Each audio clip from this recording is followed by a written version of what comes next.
Hello, ఈరోజు మనం ఎక్కడికి వెళ్తున్నామంటే మా అక్క వాళ్ళ కూతురు 21st డే ఫంక్షన్కి వెళ్తున్నాము. అంటే తొట్టెల్లో వేస్తారు కదా, ఆ ఫంక్షన్కి వెళ్తున్నాము. నేను అండ్ మా ఫ్రెండ్ వెళ్తున్నాము ఫంక్షన్కి. పాపకి ఏం తీసుకుందామని ఆలోచిస్తే వెండి కడియాలు తీసుకుందామని వెండి కడియాలు తీసుకున్నాము. చాలా అంటే చాలా బాగున్నాయి, సింపుల్గా క్యూట్గా ఉన్నాయి. అండ్ దారిలో వెళ్తుంటే ఫుల్ అంటే ఫుల్ వర్షం పడ్డది. ఆ రోడ్ అంతా అటు సైడ్ అంతా వర్షమే. అక్క వాళ్ళది జైద్రిగుట్ట అనమాట, అటంతా వర్షం పడ్డది. గ్రీన్ డ్రెస్ వేసుకున్న తను మా ఫ్రెండ్. మేము ముగ్గురం స్కూల్ నుంచి బెస్ట్ ఫ్రెండ్స్ ఇప్పుడు కూడా. అండ్ ఆ గ్రీన్ డ్రెస్ వల్ల అక్క పాప ఫంక్షన్ ఈరోజు. అండ్ అక్క మమ్మల్ని చాలా బాగా చూసుకుంటుంది, నన్ను అయితే సొంత తమ్ముళ్ళలానే చూసుకుంటుంది.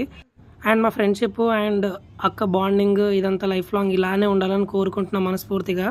నెక్స్ట్ తొట్టెలు వేస్తారంట, చూద్దాం పదండి. Jai